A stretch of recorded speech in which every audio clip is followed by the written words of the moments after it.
Good evening, everyone. Welcome to the 1212th public hearing and regular meeting of the Livonia City Planning Commission. I wish to inform all interested persons in our audience that for petitions on tonight's agenda, which involve a question of zoning, the Planning Commission will make a recommendation to City Council, and the City Council, after holding their own public hearing, will make the final determination as to whether a petition is approved or denied.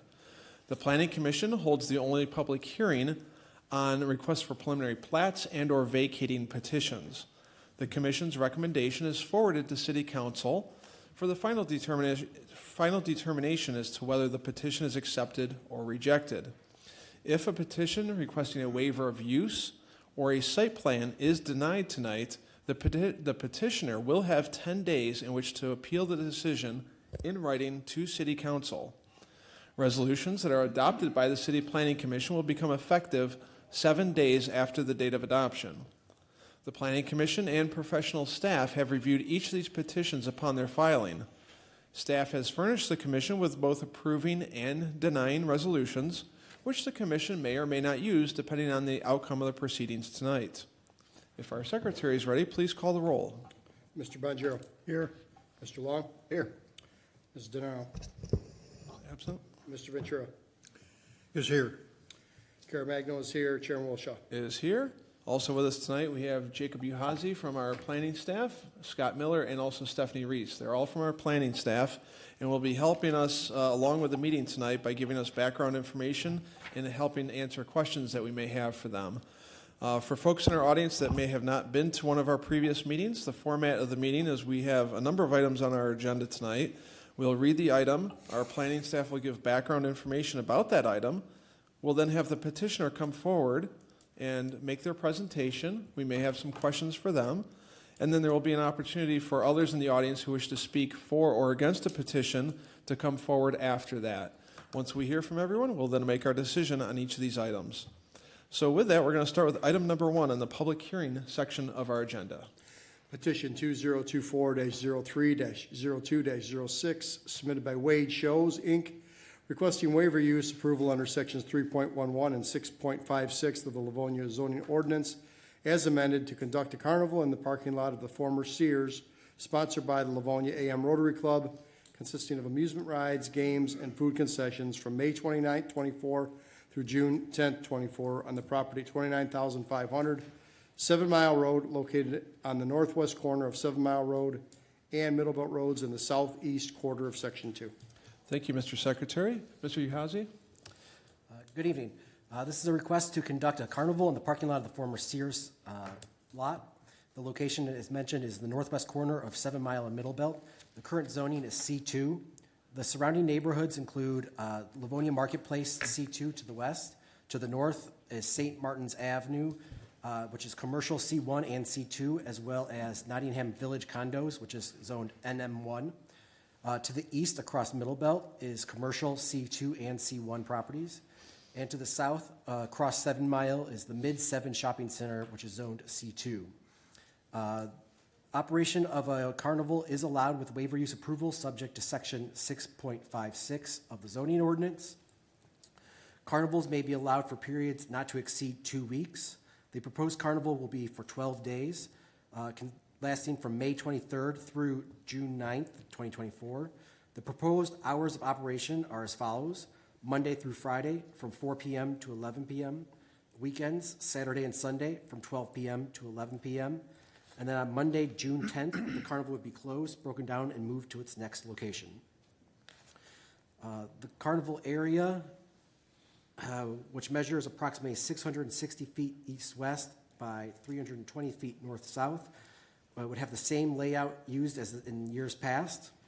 The northern limit of the carnival would be in the main drive aisle that extends across the Sears parking lot and provides ingress and egress from Middle Belt to Livonia Marketplace. The western boundary is the Sears property line adjacent to the Livonia Marketplace. The layout is overall operation consists of 2 main components. The west component, labeled on this plan as RV parking, would be temporary housing and storage of other trucks and equipment associated with the carnival. The eastern component, labeled Carnival Midway area, will contain the rides in the midway. I also have some correspondence Yes, please. From the city treasurer, all taxes and water are paid. Signed, Susan Nash. I have from accounting, I have reviewed the address connected with the above noted petition. As there are no outstanding amounts receivable, general or water and sewer, I have no objections to the proposal. Please contact me if any further questions. Signed, Connie Kupla, Chief Accountant. From the Department of Inspection, pursuant to your request, the above reference petition has been reviewed. Permits and inspections will be required for this proposed carnival. Prior to filing the required permits, a pre-event meeting will be held with the Director of Inspection, Fire Marshal, and Public Emergency Manager. This department has no further objections to this petition. I trust this provides the requested information. Signed, Jerome Hanna, Director of Inspection. From the Traffic Bureau, I have reviewed the plans in connection with this petition. I have no objections to the proposal. Feel free to contact me should you have any questions. Signed, Paul Walters, Sergeant of the Traffic Bureau. We have another letter from the Fire Department. This office has reviewed the site plan submitted in connection with a request for a carnival/fair on the property located of the above reference address. We have no objections to this proposal with the following stipulations. Maintain emergency vehicle access. All rides shall be inspected, certified, and stickered by the state of Michigan. All food and/or trucks with suppression systems for cooking shall be current and properly tagged as inspected and certified. Contact the fire marshal to schedule a final inspection with all the above requirements have been met prior to the opening of the event. A further detailed plan review will take place with the divisions received, and once this division has received an official plan set. Signed, Brian Kukla, Fire Marshal. And finally, from the Engineering Department, in accordance with your request, the Engineering Division has reviewed the above reference waiver use approval request. The address of 29500 7 Mile Road is correct for the subject parcel and should be used in connection with this petition. We have no objections to the proposed petition, although the following items should be noted. Should the carnival have the need to occupy, or should any of the associated activities impact either of the 7 Mile Road or Middlebelt Road right-of-way, a permit from Wayne County will be required as both roads are under their jurisdiction. All sanitary sewage from the site, recreational vehicles, or campers shall be disposed of properly. Should the operations need to have water provided for their facilities, they should contact the City of Livonia Water Department to obtain the proper equipment, including a water meter with backflow preventer. Should you have any additional questions or need any additional information on this matter, please feel free to contact either myself, Todd Zillick, signed, or Dave Lear, signed Dave Lear, City Engineer. That's all the correspondence I have. Thank you, Mr. Uhazy. Is there any questions for our planning staff from any of our commissioners? Mr. Long? Mr. Chair, thank you. Jacob, what was the dates that they were doing this again? May 23rd through June 9th. Is that, so that's more than 2 weeks? You said, is there, I would say it should be 11. is there extra time for setup or something like that involved in that, or?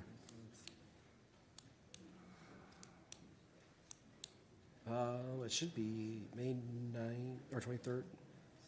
So in our materials here, I see the May 29th as a date, so I don't know. Oh, maybe if it's, that- okay, May 29th. I apologize. No, it's okay. I just want to make sure we have the right thing on the record. And plus, wanted to make sure everybody knew I wasn't asleep up here, so. Thank you, Mr. Chair. All right, thank you, Mr. Long. Any other questions for our planning staff? Down here. If not, our petitioner, I believe, is in the audience. Feel free to come forward. Good evening. Good evening. Good evening. It's good to be Good evening. back. Hello.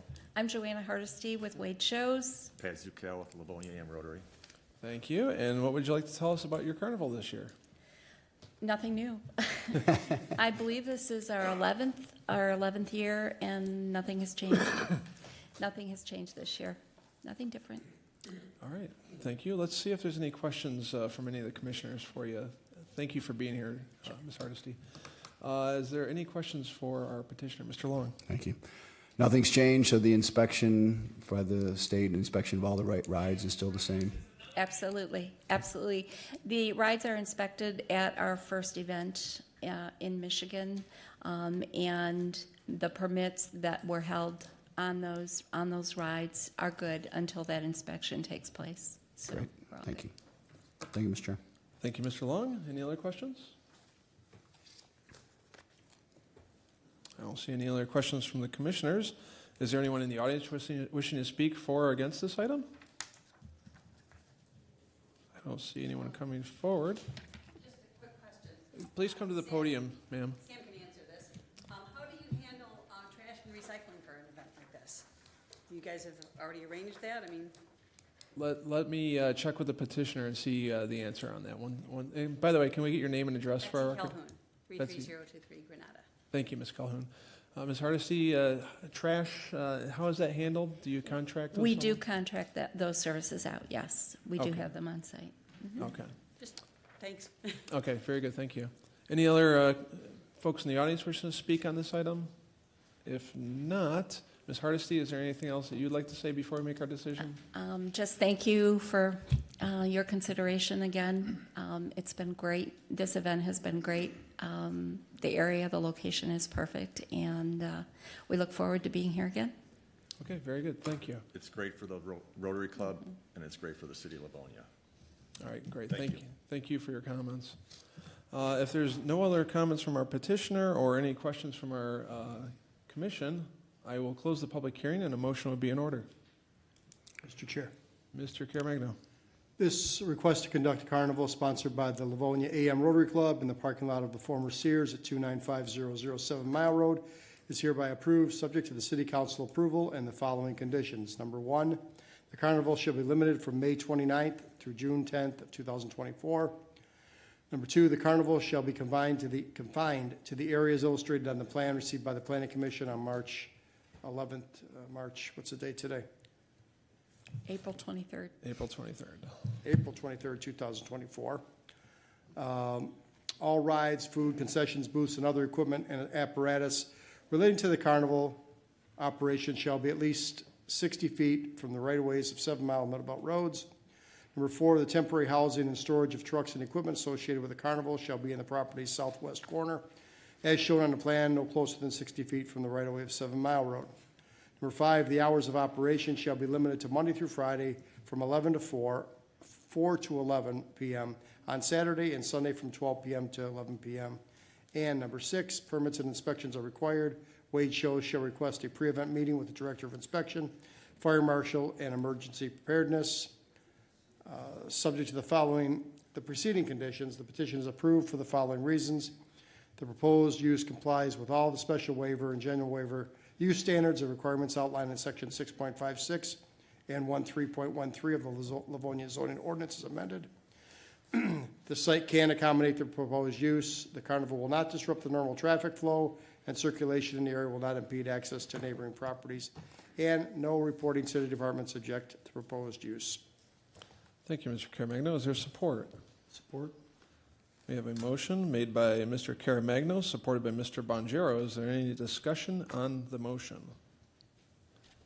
Seeing no discussion, if the secretary is ready, please call a roll on the motion to approve. Caremagna votes aye. Mr. Bonjero? Aye. Mr. Long? Aye. Mr. Ventura? Aye. Chairman Wilshaw? Votes aye. Motion passes. We'll go to City Council and approving recommendation. Excellent. Wish you Thank luck. Thank you so much. Thank you. Thank you for coming tonight. Now we move on to item number 2 on the public hearing section of our agenda. Item 2 is petition 2024-03-01-02, submitted by Bellagio Homes, Inc., under sections 13.13 and 13.15 of the Livonia zoning ordinance as amended, requesting to rezone the properties at 19282, 19316, and 19358 Newburgh Road, located on the east side of Newburgh Road between 7 Mile Road and St. Martin's Avenue, in the southwest quarter of Section 5, from RUF Rural Urban Farm to N2 Neighborhood. Thank you, Mr. Caremagno. For the folks in our audience following this item, this petition and the following one on number 3 are adjacent properties and share many of the same conditions. We're going to deal with each of them separately, but you may hear some overlap in the discussion as we talk about these. Mr. Uhazy, would you like to give us background information? Yes. So this is a petition to rezone with 3 parcels located on the east side of Newburgh Road between 7 Mile Road and St. Martin's Avenue and Millbelt Road from RUF to N2. The existing conditions on the site for the northern parcel, 19358 Newburgh, measures 211 feet by 202 feet deep, or 211 feet and 202 feet, and a depth of 244 feet along the southern property line, and contains a residential house with attached garage and detached barn. The existing residential house and detached barn are attached garage, and there's an existing house and attached barn with that parcel. The center parcel, 19316 Newburgh, measures 100 feet by 240 feet and is currently vacant. The southern parcel is 19282 Newburgh Road, and it measures 100 feet by 244 feet, and this is also currently vacant. Together, the site measures 411 feet along Newburgh Road in a combined land area of 93,593 square feet, or about 2.15 acres. The current zoning is RUF, which requires a minimum lot width of 75 feet and a minimum lot area of 15,000 square feet. The N2 minimum requirements for a minimum lot area of 8,400 square feet and the minimum lot dimensions of 70 feet in width by 120 feet in depth. The proposal would have the site be divided into 6 new parcels, shown here. 5 lots would measure 70 feet wide. The 6th parcel to the north would measure 61 feet in width. The lot would be combined with 9 feet from the adjacent parcel to the north to create a conforming N2 parcel. The existing house, garage, and barn would be demolished with this proposal. The surrounding neighborhoods include single-family homes in the Willow Woods and Fox Creek Meadows neighborhoods that are zoned N2. This is to the north and east. To the south is Lena's Park Place Plaza, a commercial strip center zoned C1. And to the west across Newburgh Road are residential properties zoned RUF. The Livonia Vision 21 future land use plan designates this subject property as low-density residential, which recommends a density of 1 to 5 dwelling units per acre, a minimum lot area of 7,200 square feet, and a minimum lot width of 60 feet. These would conform to the future land use. All right, thank you, Mr. Uhazy. And is there correspondence on this item? Yes. From the Treasurer's Office, no outstanding taxes or bills, signed Susie Nash. From the Accounting Department, I have reviewed the address connected to the above noted petition. As there are no outstanding amounts receivable, general or water and sewer, I have no objections to the proposal. Please contact me with any further questions. Signed, Connie Cupola, Chief Accountant. From the Engineering Department, in accordance with your request, the Engineering Division has received the above referenced petition. We have no objections to the proposed rezoning at this time. The subject parcels are assigned the addresses of 19282, 19316, and 19358 Newburgh Road. The existing parcels are currently serviced by public water main and sanitary sewer. The public sewer system is located on the west side of the road with catch basins on the east side in front of 19316 Newburgh Road. Should the owner develop the properties, they will need to investigate options for sub-pump drainage for any new construction. This is signed Dave Lear, Assistant City Engineer. And that's all the correspondence I have for this. Thank you, Mr. Uhazy. Is there any questions for our planning staff? I don't see any questions. Our petitioner is in the audience tonight. Feel free to come forward. Good evening, sir. Good evening, everyone. Enrico Soave for the petitioner, 37771 7 Mile Road, Suite C, Livonia. Thank you for being here. I have nothing additional to add other than what the planning department has represented tonight, but would be happy to answer any questions for you this evening. Well, thank you, Mr. Suave.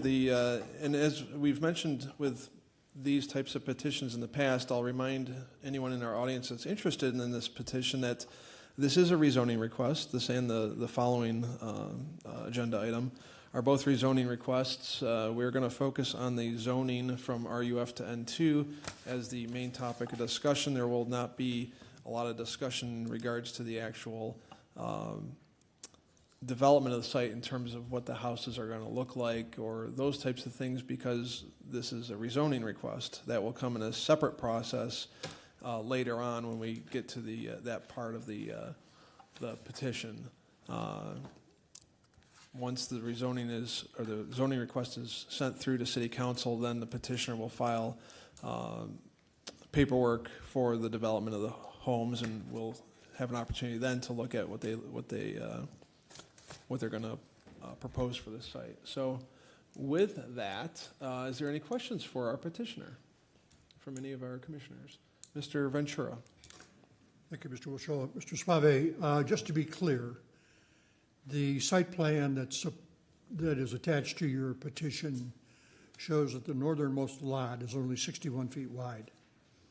And so I want you to confirm for us that you have made contractual arrangements and agreements with the parcel owner to the north to purchase 9 feet of land that you'll add to that northernmost lot to make it a conforming 70 feet. Is that correct? Yeah, that is correct. We are purchasing approximately 8.9 feet of frontage from the northern property owner, and I believe they are in the audience tonight, and they can further represent that as well. Thank you. I'm gratified to see that you and the petitioner to the north have cooperated and brought this development to a rational conclusion and a good petition that will be an asset to the city. This was a long road to get here, but we're happy to see you finally in front of us. Thank you. Thank you. Thank you, Mr. Wilshaw. Thank you, Mr. Ventura. And for those that are not aware, the parcels to the north did previously come to us for a rezoning request. That petition was subsequently withdrawn later on, and now is going to come to us again tonight with different sizing of the 70-foot lots, so which will conform with this parcel as well. Any other questions for our petitioner? Mr. Chair. Mr. Bonjero. Mr. Suave, just to rehash, at the study meeting, we discussed about setting the houses back further than the minimum because they're front entry garages, just to allow some type of a turn-in or whatever to allow people to drive straight out on the Newburgh Road. Is that still the intent? Absolutely. Okay. I like this petition. I think it's a good, really good thing over there. It's gonna be a big improvement. I'm looking forward to it. That's it. Thank you, Mr. Bonjero. Any other questions? Mr. Chairman. Mr. Caremagna. And I don't know who this question for is, for Rico or for the planning department, but what is the setback on that house? Is it from the curb line of Newburgh Road? What is the feet setback on? Setback, planning department will probably answer better than I can, but usually the setback is from the right-of-way. Correct. So I think N2 is 30 feet minimum from the right-of-way. Correct. 30 feet, so coming inside the curb, 30 feet back from there. What is the right-of-way amount of feet there? The current one? Yeah. I'd have to measure it. I'm pretty sure it's a 120-foot street. I'm sure the street's 120, so it's 60 and 60.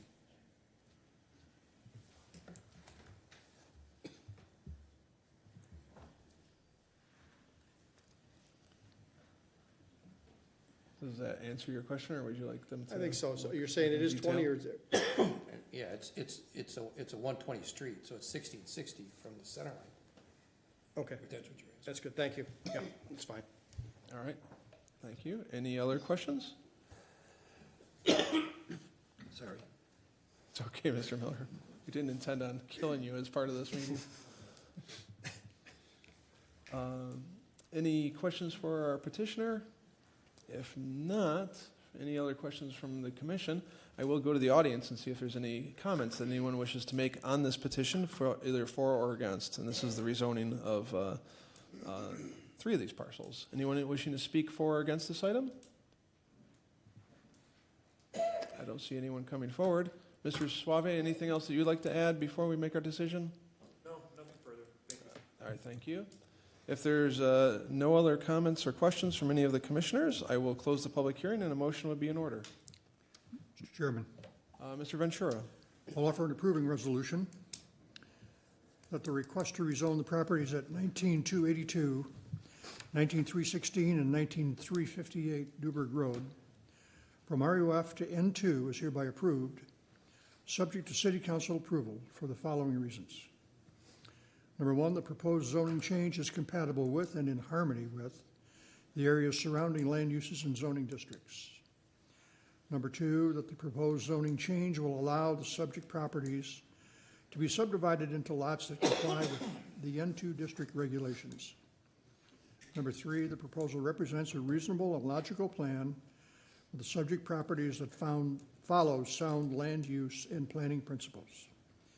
And finally, number four, the proposed zoning change is consistent with the future land use plan. All right, is there support? Support. I hear support from Mr. Bonjero. That is a approving motion from Mr. Ventura, supported by Mr. Bonjero. Is there any discussion on the motion? There's no discussion. If the secretary can please call the roll. Mr. Ventura. Aye. Mr. Bonjero. Aye. Mr. Long. Aye. Caremagna votes aye. Chairman Wilshaw. Votes aye. Motion passes. We'll go to City Council and approving recommendation. That takes us on to item number 3 on our agenda. Petition 2024-03-01-03 submitted by TCM Development under sections 13.13 and 13.15 of the Livonia zoning ordinance as amended, requesting to rezone the properties at 19380 and 19384 Newburgh Road, located on the east side of Newburgh Road between 7 Mile Road and St. Martin's Avenue in the southwest quarter of Section 5 from RUF, Rural Urban Farm, to N2. All right, Mr. Uhazy.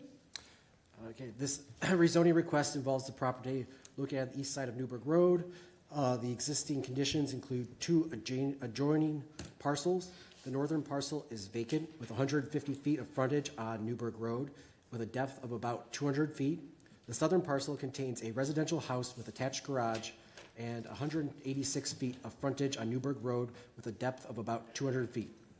Combined, there's 236 feet in frontage along Newburgh Road for a combined total lot area of 47,778 square feet, or about 1.09 acres.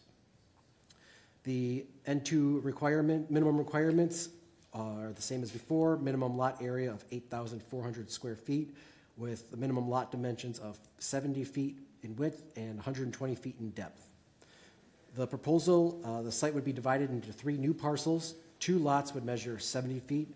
The third parcel to the north would measure 87 feet in width. The existing residential house with the garage, upon approval, would be removed. The surrounding surrounding neighborhoods are single-family homes, N2 to the north and east. To the west, across Newburgh Road, are residential properties zoned RUF, and to the south are residential properties also zoned RUF. The map designates the future land use map designates this subject property as low density residential, which recommends a density of 1 to 5 dwelling units per acre, and a lot area of 7,200 square feet with a minimum lot width of 70 feet or 60 feet. These would be conforming to that. And I also have some correspondence. Yes, if you'd like to read that out.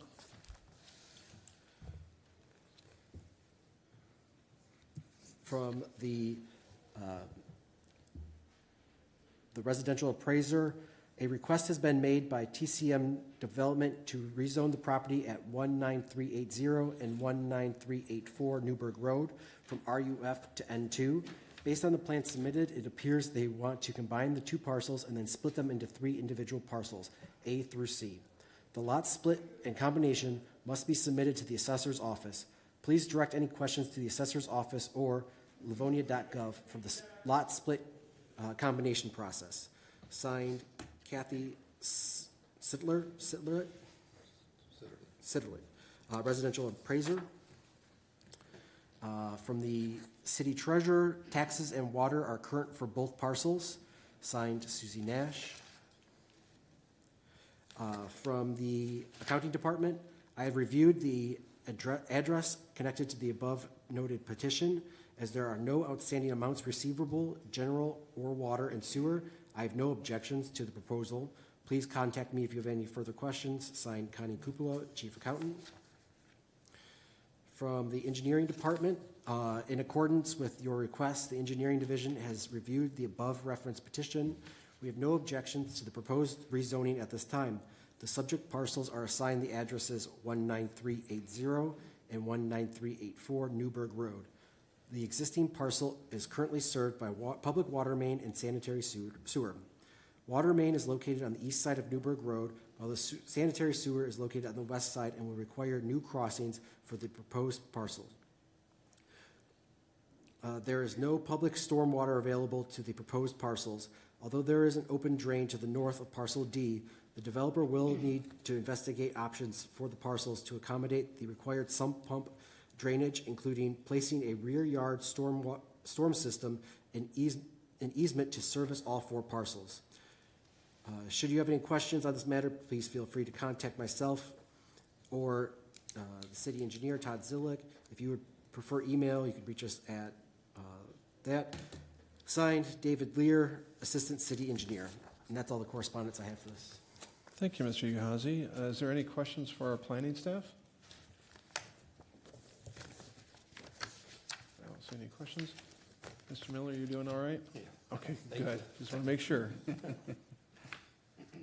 You're a very valuable member of our team, you know.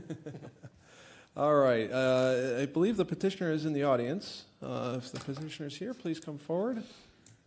There they are. Good, and we'll just ask for your name and address to start. Thank you. Frank Eldo, 19233 Newburgh Road. Gasper Campo with TCM Development. All right, and welcome back, guys. What would you like to tell us about your petition for rezoning? Nothing really more than what he said, to be honest with you. It's exactly the same thing. I work in conjunction with Bellagio Homes. They give them the 9 feet and then keep everything kind of conforming throughout. Okay, very good. Let's see if we have any questions for you. Any questions from any of our commissioners? Mr. Chair, Mr. Bonjero. just, Mr. Campo, what are you guys gonna do about the storm system back there? Well, I wanted to talk to, I don't know if we can get a easement to go to that drain, but I don't know if we're gonna do some dry wells and then with some kind of overflow going to the north to go into that drain, but we'll have to get an easement from the neighboring properties at St. Martin's there. Gotcha. So you guys are working on that? Yeah. Okay, cool. Thank you. Thank you, Mr. Bonjero. It can't go to Newburgh Road because it's kind of uphill there, so. Yeah, So. thanks. All right. Any other questions for this petitioner? I don't see any other questions for this petitioner. Is there anyone in our audience wishing to speak for or against this item?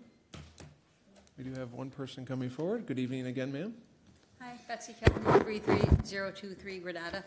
I serve on the Livonia Greenleaf Commission for Sustainability, and I chair the Historic Preservation Commission. I'm not speaking for either of those commissions, but it just demonstrates my legitimate interest in those topics. I just have a couple of comments. There's a farmhouse, I think, on your property, 1860s or 70s farmhouse, that has some good salvage value. I understand the bottom is inside is not original, but places like Detroit Architectural Salvage, I hear that the woodwork and the doors upstairs are original. The windows certainly are. And if somebody, it's a green thing to do to maintain, it's good quality 150-year-old materials that could be salvaged. Other thing is more of a question. I assume that there are some state laws regarding testing for asbestos, because houses of this era could have, asbestos pipe wrap or tile. And if we don't have anything like that, we might consider that in Livonia. And third question, corollary to that, kind of interesting to think about here in Livonia, that in Traverse City, clearly they have some sort of an ordinance when demoing buildings that requires them to spray it down with water on a regular basis. We saw that in the house next to us. We saw that with a fast food restaurant being deconstructed, and it really improves the air quality for the neighbors. So just some thoughts to for people to think about. Well, thank you, Ms. Calhoun, for your comments, and we appreciate your service to the community as well. Any other questions or comments for or against this item from any of our residents in the audience? I don't see anyone else coming forward. Was there any final comments that you gentlemen would like to make on this petition? No, not at this moment, no. Okay. Is there any other questions from any of the commissioners on this item? If not, I will close the public hearing and a motion would be in order. Mr. Chairman, Mr. Long. I'd like to offer an approving resolution. The request to rezone the properties at 19380 and 19384 Newburgh Road from RUF to N2 is hereby approved, subject to City Council approval for the following reasons. Number one, that the proposed zoning change is compatible with and in harmony with the areas surrounding land uses and zoning districts. Number two, that the proposed zoning change will allow the subject properties to be subdivided into lots that will comply with N2 district regulations. Number three, that the proposal represents a reasonable and logical plan for the subject properties that follows sound land use planning principles. And number four, that the proposed zoning change is consistent with the future land use plan. Is there support? Support. We have support. It's a motion by Mr. Long, supported by Mr. Bonjero to approve. Is there any discussion on the motion? If I hear no discussion, then if the secretary can call the roll, please. Mr. Long? Aye. Mr. Bonjero? Aye. Mr. Ventura? Aye. Chair Magno votes aye. Chairman Wilshaw? Votes aye. Motion passes. That rezoning request will go to City Council with an approving recommendation. Thank you and good luck with your project for both those items. We now go on to item number 4 on our agenda. Number 4 is petition 2024-02-05 submitted by NC Designers and Contracting, Inc. on behalf of Mike Alcadre, requesting waiver use approval under section 6.26 and 6.51 of the City of Livonia zoning ordinance as amended to redevelop the existing gas station site, including constructing a new building with a drive-up window for a food service operation at 34901 Ann Arbor Trail, located in the southwest corner of Ann Arbor Trail and Wayne Road in the southwest quarter of section 33. Thank you, Mr. Secretary. Mr. Uhazy. The request to redevelop the existing gas station site, including constructing a new building with drive-up window for food service operation, is currently zoned C2 General Business District. The subject site measures approximately 160 feet by 160 feet for a total lot area of about 25,600 square feet or 0.59 acres. Currently, vehicles enter or exit the site using 4 drive approaches, 2 from Ann Arbor Trail and 2 from Wayne Road. The existing building would be demolished and replaced. The surrounding neighborhoods to the north, east, south, and west are all zoned C2.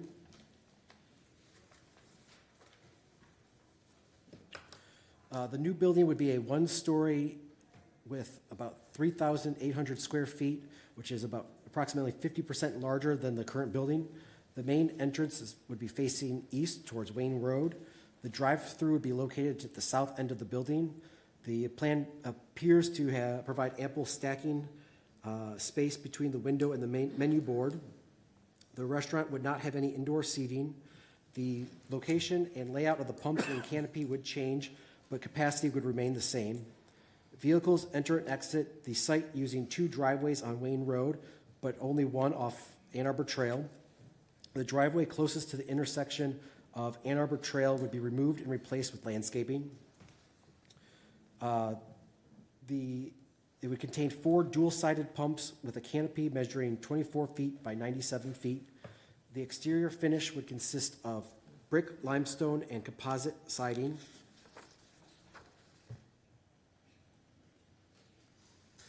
The minimum setback is 60 feet, which is required from any right-of-way.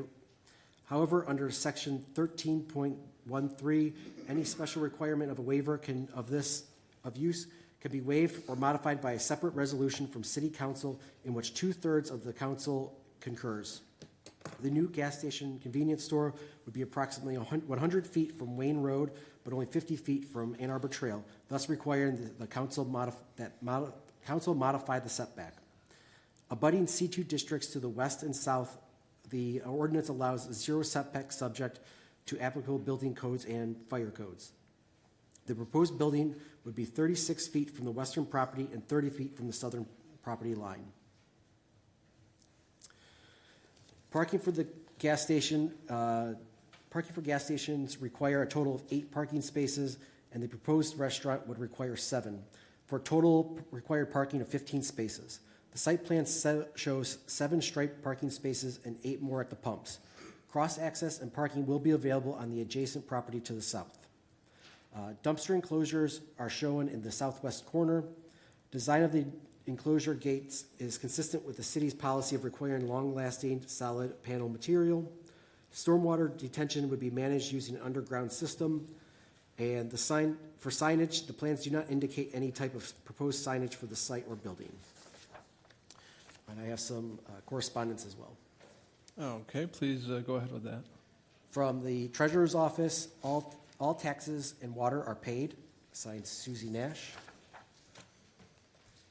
I've reviewed from the accounting department, I've reviewed the address connected to the above noted petition. As there are no outstanding amounts receivable, general or water and sewer, I have no objections to the proposal. Please contact me if you have any further questions. Signed, Connie Cupola, Chief Accountant. From the Department of Inspection, pursuant to your request, the above reference petition has been reviewed. 1, parking spaces shall be 10 feet wide by 20 feet deep and double striped. The van accessible barrier-free parking spaces shall be sized, signed, and marked in accordance with the Michigan Barrier-Free Code. 3, the proposed plan does not provide provisions for a bypass lane for the drive-up window as required. 4, the proposed plan does not provide parking spaces designated for drive-up window patrons as requested. 5, signage has not been reviewed. All signage must be in accordance with the sign ordinance, or a variance from the Zoning Board of Appeals would be required. This department has no further objections to this petition. Signed, Jerome Hanna, Director of Inspection. From the Traffic Department, I have reviewed the plans in conjunction with the petition. I have no objections to the proposal. Signed, Paul Walters, Sergeant, Traffic Bureau. From the Fire Marshal, the office has this office has reviewed the site plan submitted in connection with a request to construct a commercial building on property located at the above reference address. We have no objections to this proposal and the following stipulations. Maintain appropriate access way measurements for emergency vehicles and follow through the state of Michigan inspection if required. A further detailed plan review will take place with this division when this division receives an official plan set. Signed, Brian Kukla, Fire Marshal. And lastly, from Engineering Department, in accordance with your request, the Engineering Division has reviewed the above reference petition. We have no objections to the proposed waiver use at this time, but would like to note the following items. 1, the subject parcel is assigned the address 34901 Ann Arbor Trail. Should additional addresses be needed, the owner will need to contact the department once permitting has been completed. 2, legal descriptions submitted with the drawings appear to be correct and should be used for the parcel should the waiver use be granted. 3, any disturbances with Wayne Road right-of-way will require permits through the Wayne County Department of Public Service, including drive approach and sidewalk removals and placements. This is signed from David Lear, Assistant City Engineer. And that's all the correspondence I have for this. All right, thank you, Mr. Uhazy. Is there any questions for our planning staff? Mr. Bonjero. Mr. Chair, on Mr. Hanna's review of the plan, it said that there's no provisions for a bypass lane for the drive-up window as required, and then he said no parking spaces designated for the drive-up window. Has that been handled, or is that still outstanding? The bypass lane, because he owns, the property owner owns the property to adjacent property, So that in the. if he's the- okay, he can get around it then, right? Yes, yes. And Okay, then- because and then Jerome doesn't understand. it. Right, Okay, because it isn't really on the property, but they can do cross-access, and, okay. and then the parking is Same conforming. thing. Yeah. Okay. Thank you. All right, thank you. Any other questions for our planning staff? If not, our petitioner is in the audience. Feel free to come forward. Good evening, sir. Good morning, good evening, Nasser Shakir, NC Designers, 3241 South Telegraph, Dearborn. Thank you for being here, Nasser. Was there anything that you would like to tell us about your redevelopment of this parcel? I mean, you guys explained and you said enough about this site, but the main purpose of this is to redevelop the site, get better circulation, and to get a drive-through restaurant in there and serve the community better. Okay. The team really does steal the thunder when it comes to these presentations, don't they? All right. Let's see if there's any questions from any of the commissioners for you. Okay. Any questions for our petitioner? Mr. Ventura. Thank you, Mr. Wilshaw. You're going to add food to your gas station that you don't have now. Yes. Can you tell us, is this going to be a brand? Is it going to be a national brand that somebody would recognize, or you're going to be cooking this food yourself, or how's this going to be handled? So the owner is working with the franchise, and we're not sure 100% if they're coming in or not. I'm not sure if he's going to relieve that or not yet, but there is a franchise that is going to be probably taking that space as a drive-through. Okay, and did I understand correctly from the study session that you'll have the same number of pumps that you have today? They're just going to be True. located in front of the building instead of on both sides? Yes, a dive-in canopy with 4 dispensaries. Great, thank you very much. Thank you, Mr. Wilshaw. Thank you, Mr. Ventura. Any other questions for our petitioner? Mr. Chair. Mr. Caremagna. I see that the columns are going to be bricked going up in the approval of minutes. And my question for you is, where the parking lot's going to share property with the property to the south, you're going to open that up. Is that that's going to be free-flowing traffic both ways in and out of the gas station property? I mean, that's the purpose of it. I mean, to help both sites to have shared access. And did I hear that the same owner owns both properties? Yes. Correct. Okay. The next question I've got is, I don't see the free air on this. We'll do that. On this No drive. problem. Where will that be located at? I mean, it would be next to the, I need to get it.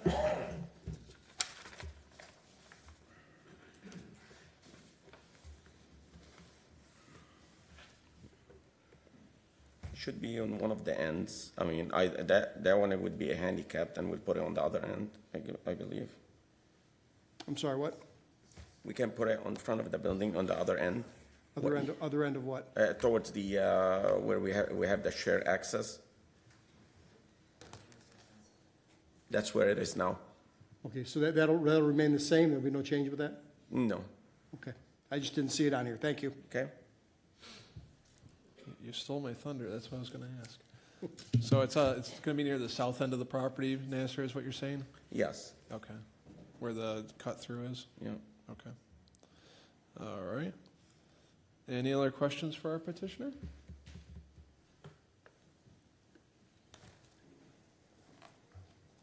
I don't see any other questions from any of our commissioners. Is there anyone in the audience wishing to speak for or against this petition? I thought they were all here for you, Nasser. I guess. I guess not. Okay. Well, if there's no other questions from any of our commissioners, then is there anything else you'd like to tell us before we make our decision? Thank you. Okay, that's fair enough. Let's see if you'll thank us after. I'll close the public hearing at this time, and a motion is in order. Mr. Chairman, Mr. Ventura. I'll do the duty here. All right. And offer an approving resolution. The request to redevelop the existing gas station site, including constructing a new building with a drive-up window for a food service operation at 34-901 Ann Arbor Trail, is hereby approved, subject to city council approval and the following conditions. Number 1, the site plan identified as sheet number SP 103 dated September 13th, 2023, prepared by NC Designers and Contracting, Inc., is hereby approved and shall be adhered to. Number 2, Approval is subject to the city council waiving the minimum 60-foot setback requirement for Man Arbor Trail. Number 3, a perpetual cross-access and parking agreement with the adjacent parcel to the south shall be recorded with the Wayne County Register of Deeds. The agreement shall be submitted to the inspection department as part of the building permit application process. Number 4, all parking spaces except the required handicap spaces shall be double striped at 10 feet wide by 20 feet in length as required by the zoning ordinance. Number 5, the submitted landscape plan sheet SP 201 dated September 13th, 2024 is approved in concept. A final landscape plan with the species, types, quantities, and sizes of all plant materials shall be submitted to the planning department for approval before the issuance of any building permits. Number 6, all disturbed lawn areas shall be sodded instead of hydroseeding. Number 7, underground sprinklers are to be provided for all landscaped and sodded areas, and all planting materials shall be installed to the satisfaction of the inspection department and permanently maintained in healthy condition. Number 8, that the elevations plan identified as sheet numbered A402, dated September 13th, 2023, prepared by NC Designers and Contracting, Inc., is hereby approved and shall be adhered to. Number 9, all rooftop mechanical equipment shall be concealed from public view on all sides by screening, which shall be compatible with the materials and colors of the other exterior materials on the building. Number 10, the 3 walls of the trash dumpster area shall be constructed out of building materials that complement the building. The enclosure gate shall be solid steel or durable, long-lasting panel fiberglass. Number 11, that any illumination of the pump island canopy shall be restricted to the undercarriage, and all light fixtures shall be recessed and made flush with the established ceiling, provided, however, that this section shall not apply to those specified signs were expressly allowed by the district regulations of the zoning ordinance. Number 12, the gas pump island canopy shall not exceed 18 feet in height, and its support column shall be covered with the same brick used in the construction of the building.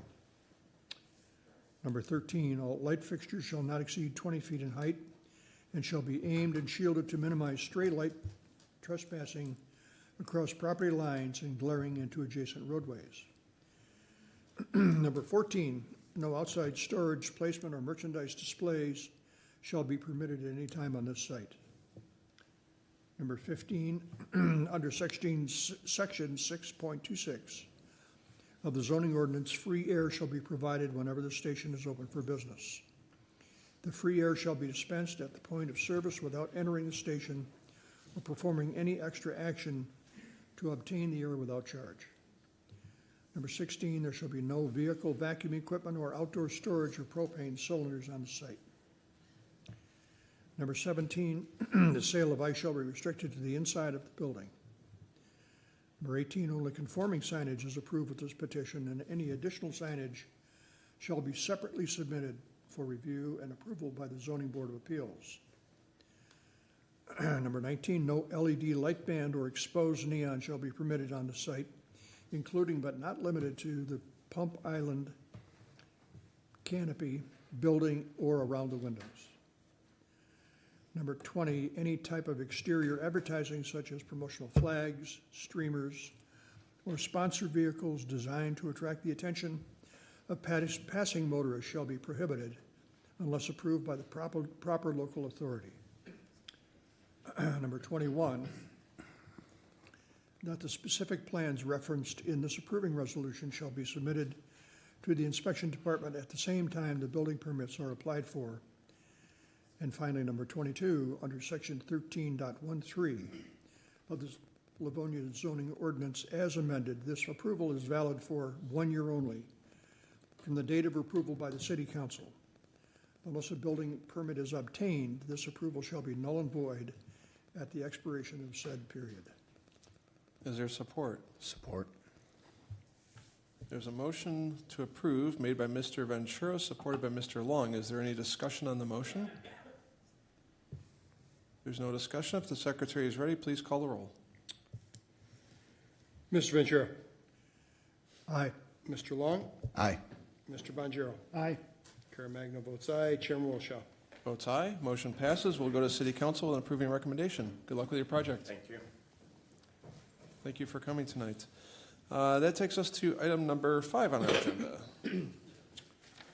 Item 5 is a petition 2024-02-02-04 submitted by Basilica of St. Mary requesting waiver use approval under section 6.50 of the Livonia ordinance, zoning ordinance as amended to construct and operate a Montessori school and a family youth center at 18100 Merriman Road, located on the east side of Merriman Road between 6 Mile Road and 7 Mile Road in the southwest quarter of section 11.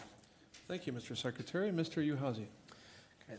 The request to construct and operate a Montessori school and family youth center on the east side of Merriman Road between 6 and 7 Mile Road. The current zoning for the area is, the total land area owned by St. Mary's is 21.3 acres and is currently divided into 3 zoning classifications. The front of the property, approximately 8.7 acres, including the Basilica and Cultural Center, is zoned RUF and N2. The remaining 12.6 acres, which mostly includes the easterly portion of the site, comprising land previously owned by LPS, is zoned PL, Public Lands. The subject site measures 680 feet of frontage along Merriman Road with a depth of 1,200 feet for a total land area of 21.48 acres. This site is started the rezoning process and has gone through to City Council, and the rest of the petition will come with this, or is waiting for the rest of this petition to be resolved. The surrounding neighborhoods bordering to the north of the site are residential properties on Bainbridge and Sunset Streets and public parkland, including Bainbridge Park and Beverly Park. Traversing these properties is a tributary of the Bell Branch, part of the Upper Rouge River watershed, which is mostly undeveloped and part of a floodplain. To the east are single-family homes in the Sunset Park subdivision, and to the south is the remaining portion of the former Bryant School property still owned by LPS.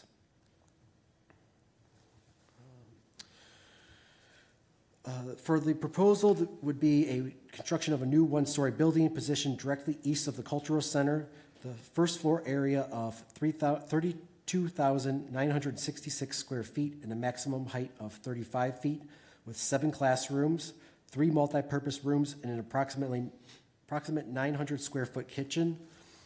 There'd be a 10,000 square foot gymnasium with space for 488 people and 720 square feet elevated stage. Bleachers with an occupancy for 216 people are identified on the plan. For building materials would include split face CMU and alternating brick veneer colors. The building would entail metal awnings and decorative wall scones with limestone caps. Parking for educational and public or quasi-public uses requires 1 space for each employee plus sufficient off-street parking for the safe and convenient loading and unloading of students. The petitioner identified a total of 20 employees.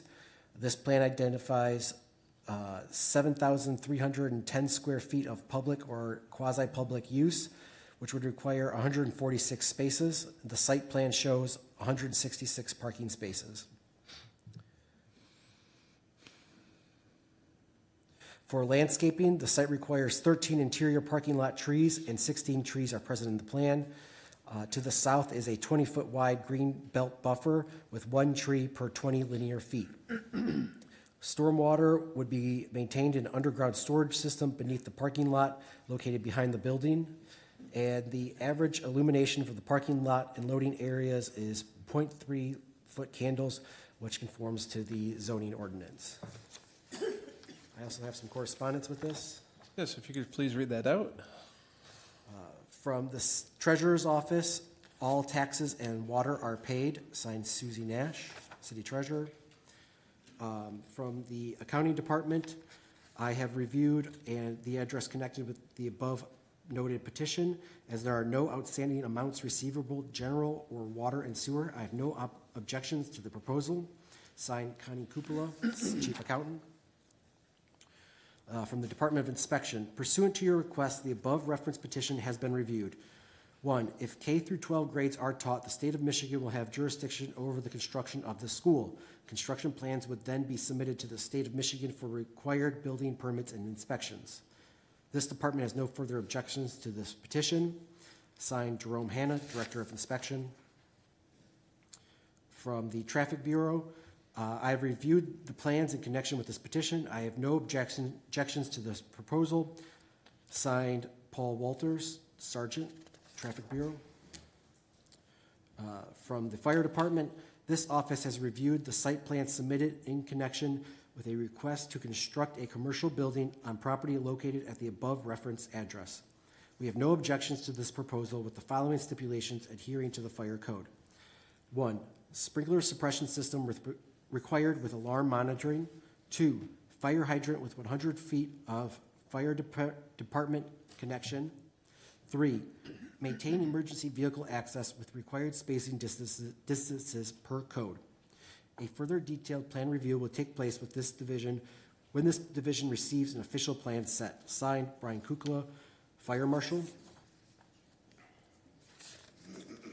And then from the Engineering Department, in accordance with your request, the Engineering Division has reviewed the above reference petition. We have no objections to the proposed waiver use at this time, but would note the following items. 1, the subject parcel is assigned the address 18100 Merriman Road.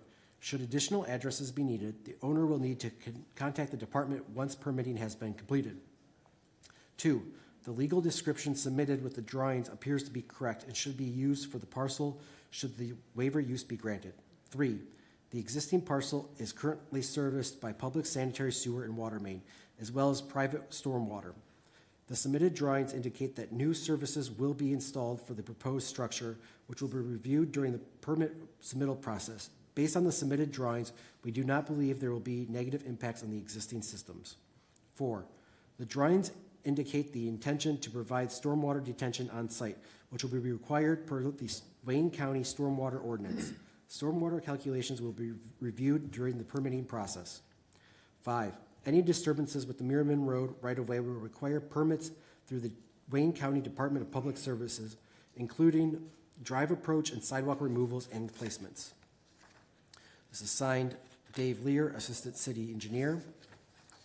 And then we have, we received one email from residents, signed Brookwood Estates and the surrounding neighborhoods opposed to the zoning of the property specified in the Basilica of St. Mary petition 2024-02-02-04. This petition to rezone to N2 should not be allowed and is in direct conflict with the Livonia zoning ordinance section 3.05. From City Council study dated January 24th, 2023, section 3.02 of the zoning ordinance specifies that educational uses are permitted in the N2 district. The code defines educational services as public libraries, public primary and secondary schools, and publicly owned and operated institutions of higher learning. Make no mistake, whatever the Basilica of St. Mary calls it a Montessori school or Montessori family center or learning center, it is still a school that is funded by enrollees that pay tuition. A state school or public primary and secondary school is defined as a state or public primary elementary school or secondary school, junior or high school that educates without charge. Such schools are funded in whole or in part by taxation. Private schools have to be approved by the state of Michigan. I would suggest that both the Planning Commission and City Council do their homework in regards to the regulations of the state of Michigan before this issue get out of control. The Basilica of St. Mary petition to rezone N2 to build their school does not educate without charge and is not funded in whole or part by taxation. This petition should not be approved. If this was approved, it would appear the City Council has disregarded Livonia's zoning ordinance. From Matt Bilpo, and that is all I've received for this. Okay, thank you, Mr. Uhazy. Is there any questions from any of the commissioners for our planning staff? Mr. Ventura. Thank you, Mr. Wilshaw. Jacob, do I understand that the property immediately north of the church is a floodplain, Correct, and that heavily wooded area can never be built? correct. So there's not an opportunity for homes to be adjacent to this property? It's To the never north. going to happen to the north? Yes.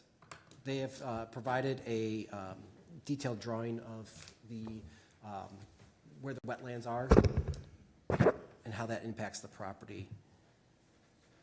Okay, thank you. And then I guess my second question is, do you know the distance from the proposed Montessori school to the homes to the east?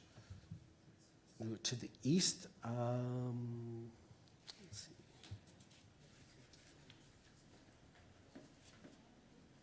It looks like, at least to the chain link fence, it is 1,351 feet from the building to, all the way to the east chain link fence. Okay, thank you. Thank you, Mr. Wilshaw. Thank you, Mr. Ventura. Any other questions for our planning staff? I don't see any other questions for our planning staff. Our petitioner is in the audience tonight. Feel free to come forward.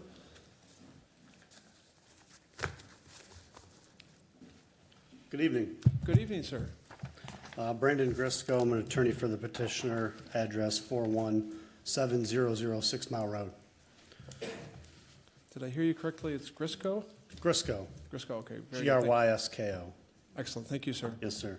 And what would you like to tell us about this petition?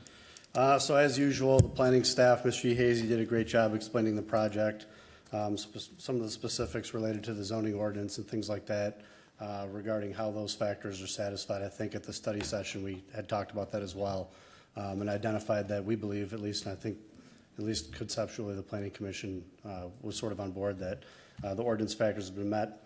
I do have a couple of the general waiver requirements that I would like to go over. I would first like to address just very briefly the letter regarding the section 3 of the zoning ordinance regarding public education versus private education, things like that. So the city had actually required us to submit under section 6.05, which would make this as like an ancillary use to the existing religious use. So that's why it falls under the religious use category rather than a public education type of use category. But that said, you know, the regulations that apply to any school would still apply to this project as far as the state level goes. But as far as the city zoning ordinance goes, at least our position would be that we fall under a separate section of the ordinance there. And so I just wanted to take a moment to address that issue. As far as the waiver use standards go, I did just want to touch on those very briefly. You know, one of the factors to consider with that is whether or not the proposed use, size, location, and character is going to be in harmony and appropriate with the orderly development of the surrounding neighborhood. So Mr. Uhazy did identify that to the south there actually used to be a school that was probably 2-3 times the size of the school that we have currently. And just to the north of the development that we're proposing, there currently is a Montessori use that is in use in the Basilica. So that use has been historically present adjacent to our property and is also currently present adjacent to our property. And so from the perspective of whether or not this is going to be in harmony with the orderly development of that parcel, we think that's certainly the case based on the historic and current use of adjacent parcels. So additionally, as it pertains to the location and height of the building and square footage of the building, the height of 35 feet being a sort of a standard single-story height, or not single-story rather, but being of a height that would be allowed in any zoning district of a similar type, I think also further characterizes this as something that would be in harmony with the zoning district. Moreover, as far as the traffic goes, we've identified on the site plan that there's going to be directional pavement markings for traffic. There's going to be a single directional drop-off loop in order to protect children being dropped off. So there's really not going to be any confusion pertaining to what direction people are supposed to be going or where the drop-off pickup area is and things of that nature. So we think that that factor, as it pertains to the general waiver use requirement, also is satisfied there. Moreover, we currently have about 70 students enrolled where traffic is currently going to and from the property. And so to the extent, we're not expecting certainly double or anything like that. There probably would be an increase, or at least we're trying to generate enough interest for an increase in students there. But the reality is that it's not going to be, 100% increase or anything like that. So we certainly feel that the existing traffic light for the area and then the existing size and scope of the parking situation is going to be sufficient to protect the children and also promote orderly vehicle traffic and things of that nature. One of the last things I wanted to touch on, specific to the waiver use criteria, regards the zoning ordinance and the master plan. The master plan designates this area for the future land use plan as parks and community, which includes privately owned facilities providing recreational, educational, governmental, and other services to the community. So certainly this would be providing educational services to the community, and so would be right in line with the parks and community designation on the future land use plan involved with the master planning. And there's also going to be a gymnasium which provides recreational opportunities as well there. And both of these uses would be allowed in the public lands in the N2 zoning districts, N2 obviously, which we're going to, and the PL, which it currently is today. So as a result of that, and then there are a number of other benefits, I think, to this project, including the fact that additional schools in the community, good schools, new schools, we think is going to benefit by providing younger families with the ability to have more options with respect to where to send their children. This is going to be open enrollment to anybody who'd be interested in it. This isn't restricted to any particular religious group or parish or anything like that. And there's also going to be underground stormwater added to the project that is going to also assist with the water situation during rain events. I think it's in your packet, but I think to the base flood area, we're 100 feet at the very, very closest, and farther than that in other areas. So we've also got a definitive determination from Eagle that no wetlands permit is going to be required. And then the NREPA only requires any floodplain permitting when you're going to alter or occupy a floodplain. And of course, we're over 100 feet from any floodplain area, so that's not going to be a concern either. We do also have some renderings here. We have our architect and civil engineer present who would be happy to take any questions pertaining to the technical site criteria that the Planning Commission might have. And other than that, we look forward to the opportunity to develop this facility to provide additional educational opportunities to young families in the community, and to give our existing students and future students and staff and teachers an upgrade to the facilities. So we thank you for your consideration, and thanks for having me tonight. Thank you, Mr. Grisco.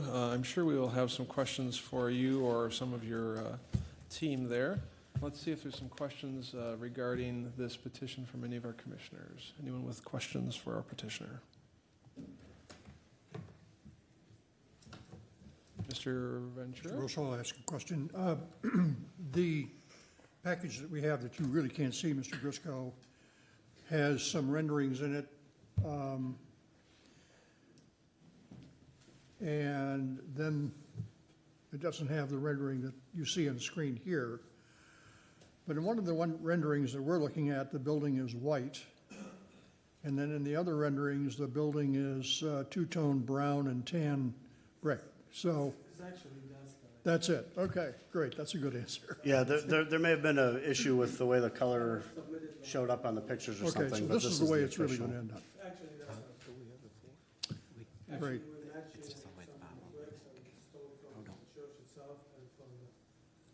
Great, thank you. Well, and in addition to the commission, the audience might like to see that as well. If you could do me a favor and set it in front of that front chair, our crack television crew will get a zoom in on that and be able to put that on the TV so that folks in our audience and online can also see that. Thank you for presenting that. Any other questions, Mr. Ventura? That's got it, Mr. Wilson. Thank you. Okay. Any other questions from any of our other commissioners? Mr. Chair. Mr. Carabagno. On one of the sketches here, I see toward the east end of the property, it looks like the parking lot. it doesn't show a clear parking lot spot. What is that I'm looking at with all the lines? It's not a solar field, or a solar panel field or anything, is it? I think that may, I'll let Gaston answer that, but I think that may be the playground area, but go ahead. The one at the back is the playground area for the kids. No, I'm talking about just to the east of there, to the right of there in the picture. What is that? Is that parking lot or what is that? It doesn't show parking spaces. Is that the underground water detention area? Yes, it is. But That- it is a parking area, but there's an underground detention. That's the detention under the parking, okay. Actually, this detention can help a lot for the water issues around the whole site. So now the existing, we don't have a detention pond. So now we're creating this detention pond for that new area and connecting, and that's gonna solve a lot of water issues on the site that people that have problem with. So that'll all be underneath the parking lot. That's the underground We'll be detention you're talking taking about. backyard. Thank you. And Mr. Gasson, did you want to introduce yourself so we can have you on the Sorry. record? You're Yeah, almost my a na- my celebrity na- here, but, My name is Ghassan Abdenouf from GAV and Associates. I'm the architect on the project. okay, very good, thank you. We appreciate you here to explain the details of the architectural elements, so thank Oh, you. absolutely, because the elevation, we're trying to work with the existing buildings between the church and the community center we have, so we're matching the two brick and the building, so they look like more like a complex, so it doesn't look like a building, different colors and requirements. So. And in regards to Mr. Ventura's earlier question, because our audience may not have been able to hear what you were saying off microphone, the one rendering we have, which shows the building kind of highlighted in white, makes it is it sort of just a glowing effect that you're giving so that we can see that this is the new building on the property? It's actually, this rendering was provided a long time ago, so when we've been submitting, this is the new renderings that have been approved. Okay, so that was an earlier. That was an early, just rendition. as a shape, so we didn't get to the color in it. I see, okay. And do you happen to have a sample board of materials with you, or just the renderings? Just the colors. We're trying to match exactly the color. We have a split face block at the bottom that match actually with the color of the church itself. Okay. And we have a brick, bigger size color bricks and units on the building. It's more brownish, matching with the community center and just with the part of the building itself of the church. So. Okay. All right, I just wanted And the to whole building will be made from masonry. Mhm. And the entrance, we're trying to create some nice entrance made from some nice metal, and just to coordinate with the building. It has a covered area for people to walk to the building itself, especially when people are dropping their kids, so trying to make it a little bit easier. And we do have a drop-off area that it's only one direction. And these drawings, if we are approved, we have to submit to the state. And because of the drop-off area, we have to meet the state requirements also with the city requirements. So, and the state requires that kind of to have one direction drop-off area for safety for the kids. So. Okay, thank you for that information. Let's see if there's any other questions from any of our commissioners. Mr. Chair, Mr. just a Bonjero. quick question. What's 5 days a week for the school? Yes. 5 days? And then what are the hours? Sir, please come forward. Typical school day? Good evening, Salem Saman. I'm on the board of the Montessori School. It will be 5 days a week from 7 till 4. Go for it, okay. Thank you. You might want to stay up here for just a second in case there's any other questions. Any other questions regarding the school while we have this gentleman here? If not, I'll ask one or two. You said that, or your attorney said that there was currently 70 students enrolled at your existing Montessori, and that you're looking for sort of an indeterminate number. Do you have an idea as to how many students total you're looking at having at this facility? You know, at this point, where we're at, we basically outgrew the space. With the 70 students, we're limited to how many we can have, and it's also not very conducive to the teachers to have limited space. So I'm guessing that we may increase it by 40 to 50 students. Okay. And what grades do you serve? It's not grades, it's age 1 through 6. Age 1 through 6, okay. It's a Montessori school. Right, so preschool and, Yep. Is it pre-kindergarten as well? It could be, but it's 1 through 6. Okay. Okay. All right. Any other questions from any of our commissioners? Thank you for that. Thank you. Mr. Chair, I Mr. guess I've got Chairman. a couple now. Sure. Thank you. The gymnasium and the weekend activities. Tell us a little bit about how that those hours work and the activities that'll happen there. Primarily, it is a gymnasium. It is for the use of the Montessori school, perhaps also the Silica. There may be times when we would lease out or allow the different high schools, Livonia schools, to use it for sports and so on and so forth. So it would be during the day for the most part. If there's any activity in the evening, it probably, if it's a sport activity, it may go till 8, 9 o'clock, but there'll be nothing more than that. And that'll be on Monday through Saturday. Will it include Sunday? If there's something going on Sunday, it'll be during, depends if there's somebody that needs to use the facility on Sunday, but it's not, again, it would be a sports activity within. Okay, I'm not real hip on how often schools lease other gymnasium properties. Is that something that will happen often or on rare occasions? Not often, but if you have any kids that are participating in any sports activities in the city of Livonia, they're always looking for a place to practice or to have games. Mostly it'd be for practice. Will it just be City of Livonia schools, or is this open to anything in Metro Detroit? City of Livonia schools. Okay, thank you. Thank you, Mr. Caremagno. Any other questions for our petitioner?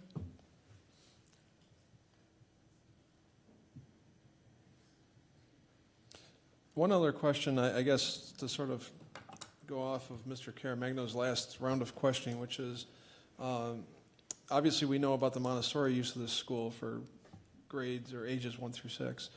What other uses do you anticipate this building will have outside of that? The principal use of the building is intended to be as a school, so even the gymnasium, I mean, to the extent that other schools, tend to have gymnasiums and things of that nature, that would be the principal use of the building. But do you see this being used for other activities, evening activities, events, sort of like the cultural center rental, any of that type of thing? Not that I've heard of. I think that there's been some discussion about what potential could happen in the future, but certainly this time it's just really envisioned as a school. Okay. And the bulk of the interior layout, I don't know that we talked too much about it, but you can kind of see from this diagram that's on our screen there, is mostly classroom environment, correct? Is what? Yeah, there's classroom environment. The gymnasium takes up a fair amount of space, and then there's some office space for staff and things like that. Okay. And it could be an overflow for church activities, for example, church schools and so on and so forth. So that would happen on usually Saturday or Sunday. So it's to be used by overflow for church school. Okay. And there's food preparation as well in that building for? No. There's no food? There's no food preparation. I think there may be heating some because that's required for the schools. Okay. Okay.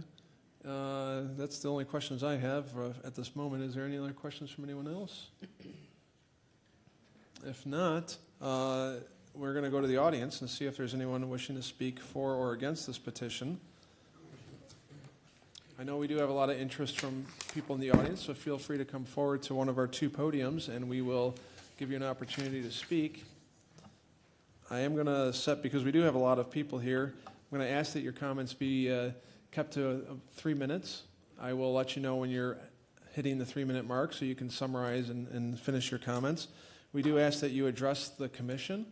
Do not speak to the petitioner. Ask us your questions or your comments for or against, and we'll go one at a time. Good evening, ma'am. Joanne Yergel, 18435 Bainbridge. A couple questions. Earlier meetings a few months ago, there were referrals to possibly being like counseling done on site. I didn't hear anything about that this evening. Another question is, currently the Montessori school children dropped off, by private vehicle. Will they continue that way, or will there be like a minivan or school van service? Just another question about the use. And I thought I heard there was like some kind of I thought I heard like a 900 square foot kitchen? No? Can you repeat? So what is the purpose of a kitchen of that size? Is that what's required for a Montessori? So just some basic questions, and then any future plans? You have 7 classrooms.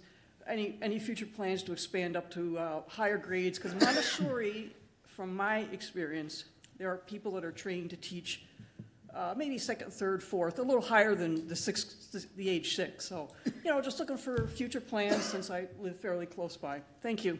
Well, we appreciate your comments. Thank you. And again, any questions that are asked, we'll try to ask the petitioner to answer those once we hear from everyone. Hi, Good evening, ma'am. I'm sitting back with 2 other neighbors that gave me their 3 minutes. Okay, So- can we get your name and address, please? Laura Burke, 30573 Brookview. My first thing is, I received, my house again, since I've seen you last year, I've seen the council, we've gone through this.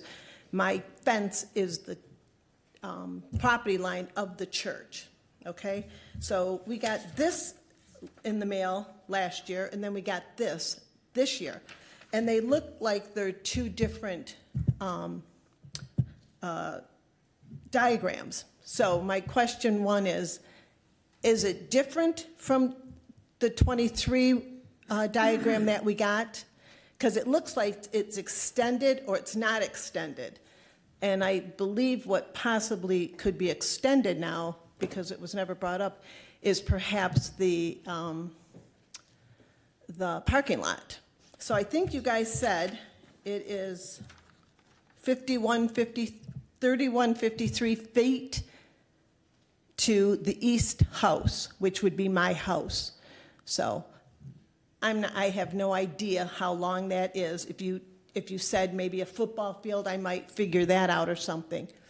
But it does seem like what I'm going to get in my backyard is not what was proposed earlier last year, which was everything's going to be up close, just like the old school was, which I lived there with the old school. It never bothered us, the parking or any of that, because it was up by Merriman. It doesn't appear to be that way.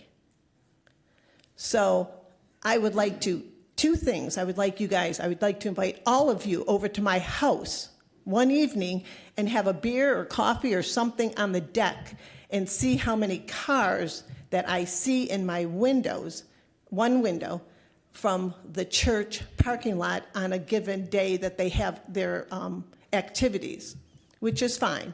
I've never called on the music, I've never called on the lights, but I'm telling you, last week was an example. I actually got up because it looked like someone actually flashed a light in my window, and I went downstairs because I thought someone was out the house, and it wasn't. When I looked out, I had to walk out to the garage, and it was actually a car in the parking lot. And that was from a car, because our big 3s are making great headlights nowadays. So I can't imagine it being 3,000 feet from my house. That is upsetting to me that was not brought up. It appeared last year when you guys were given these that it was a school for Montessori children. It wasn't going to be used for perhaps other people to use the gymnasium, because now you're talking the gymnasium would be used by high school kids. They go to school during the day, so now it's going to be in the evenings. So not only are we going to have the festivities that they currently have, and it's fine, I've been there many times, but now I'm going to have festivities perhaps how many days? 7 days a week, all evenings? I really Ms. Burke, do. you've hit the 3 minutes. Can you summarize? Yep, I'm just saying, I really would like you guys, before you make a decision sitting at your desk and your chairs, to come over there and sit by our houses. Not just my house, but all the other houses. That's all I ask. Thank you. We Thank appreciate you. your comments. Thank you, ma'am. And knock on the door, or I'll send you an invite personally, all of you. We appreciate that. Thank you. Sir? Hi, Trevor Wilson, 17538 Hillcrest. Question regarding the site plan. Looking at the site plan you guys shown up there, on the south side, there was a wall of trees, kind of meant for privacy, I'm guessing. Feeding into her comment, I didn't see anything on the south side, I'm sorry, on the east side, as an east side neighbor. is there a plan, or is it included to have like that same kind of tree line going across the easternmost border of the back property? Well, that wasn't shown on the plan, but that's something that we'll ask the petitioner to comment on. Okay. When he gets back up here, all Okay, right? cool. That's my question. Thank you. Well, thank you, sir. Good evening. Good evening. My name is Brian Smith, 30126 Brookview Drive, and thank you for this opportunity to present my thoughts. I just want to thank the commission for your hard work over the years. You do a great job, and I mean that sincerely as a lifelong Livonia resident. It's a hard job, and you do a really good job. Thank you for reading the email from Brookwood Estates earlier. I think that's a very important email, and it carries a lot of weight. I'm kind of a guy that likes to deal in facts, so I want to present some facts tonight. Hopefully nothing in my remarks is new information. It certainly shouldn't be new information to you. Bryant Field is one of our last precious green spaces left in the city of Livonia. It has been used as a neighborhood park for over 60 years, long before Rotary and Bicentennial were even constructed. And it's still used today by senior citizens walking their dogs and children flying kites. The fact is, we invited an Eagle representative to come to the Livonia Community Library and address the residents. And we asked him if he had any concerns about this petition and the waiver use, and he said, well, yes. The segment of the Tarabusi between Bryant and Coolidge, according to his studies, is the most contaminated segment in that entire tributary. The petitioner didn't mention that because they had their own Eagle representative, but that's what our Eagle representative told us. Fact, the petitioner still has not presented a response to standing water. There is no setback with their proposal. It directly abuts the Tarabusi wetlands. There is no setback. Fact, this development would destroy 2 trailheads along that wetland. These trails I walk twice a week. Fact, as mentioned previously by others, the current noise pollution and lighting pollution issues emanating from the St. Mary's Cultural Center are disruptive to the residents of Mayville. Thank goodness I don't live on Mayville. And they have been for many years. There's a long list of complaints to the Livonia Police Department, which you can check out. Fact, the residents of Brookwood Estates and other neighborhoods within a 1-mile radius of St. Mary's Basilica have signed an online petition. Over 800 people signed it. Nobody wants this facility. I have gone down my street and asked my neighbors. Not one wants to see this. And we fear the harm to our property values. Thank you very much. Well, thank you, Mr. Smith, for your comments. And next we have this Kathy gentleman. Gifford, 17587 Hillcrest Street, backing up to the field. All right, thank you, Ms. Gifford. I'm interested in hearing if they plan on building a wall, a tall wall, to block their public areas and all the problems that come with them, so the neighborhoods can have privacy and carry on with their lives the way they have. Well, we'll ask them that when they come back up. I don't think there's any wall that's proposed in this particular development that I've seen on the plan. How would we make it a requirement? Who would start that ball rolling? The requirement for walls is generally, and Mr. Uhazi or Miller from our planning department can describe that, but generally walls are required when you have adjacent zonings that are when commercial and residential are next to each other. When these types of developments are next to residential, a wall is generally not a requirement. Is that correct? Correct. It's residential to residential. So. Okay, so well, how can we change that so that it is a requirement? Because otherwise, a residential area is going to die down.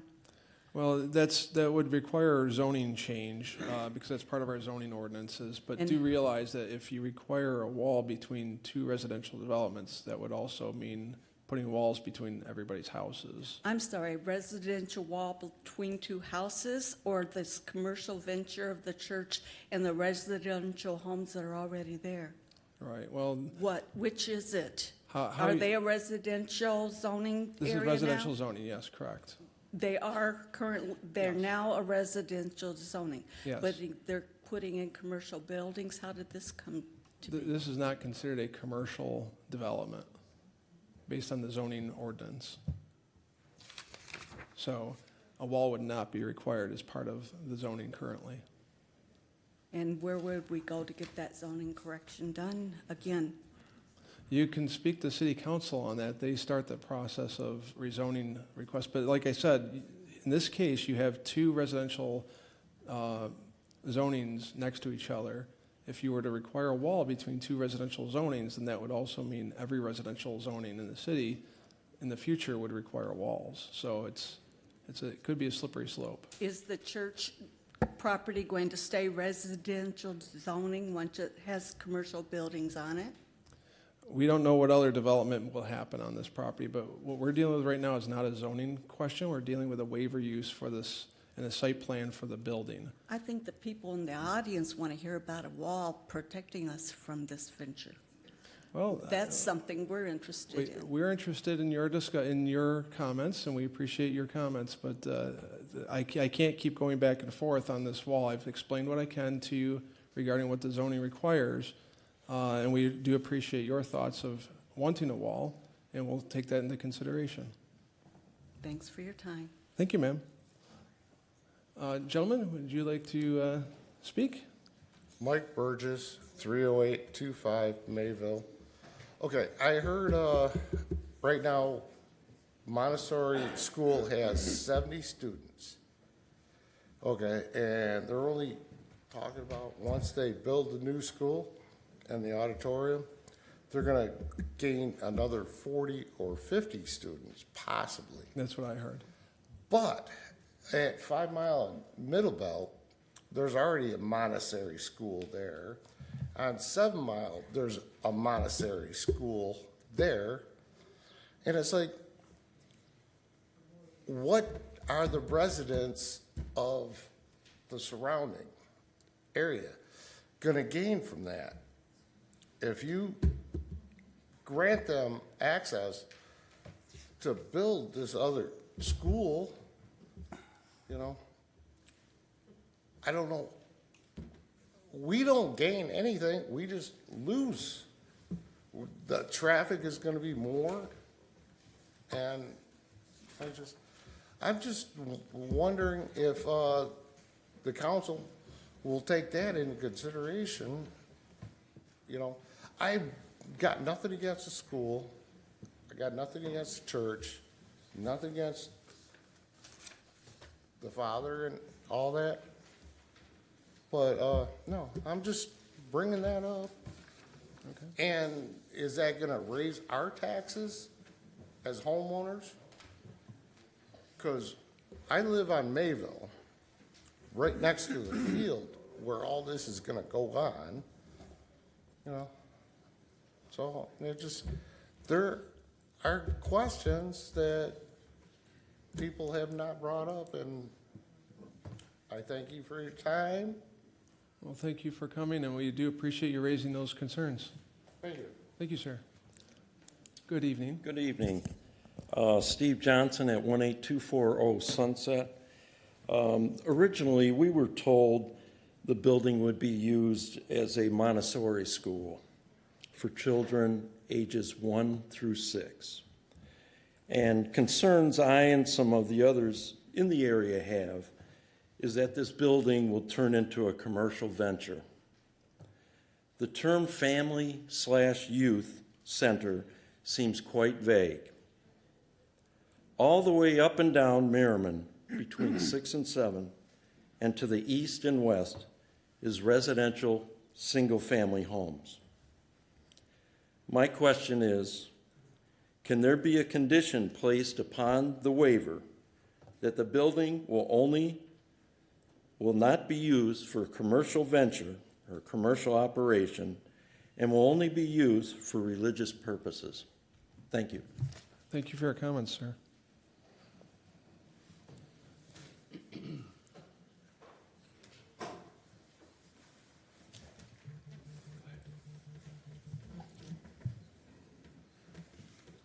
Hello, my name is Susan Chavy. I live at 31412 Curtis.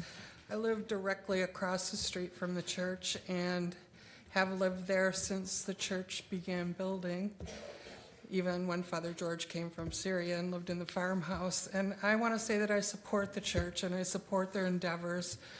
And I believe that they do have the community's best interest at heart. And at times I feel discouraged because there is so much disdain expressed.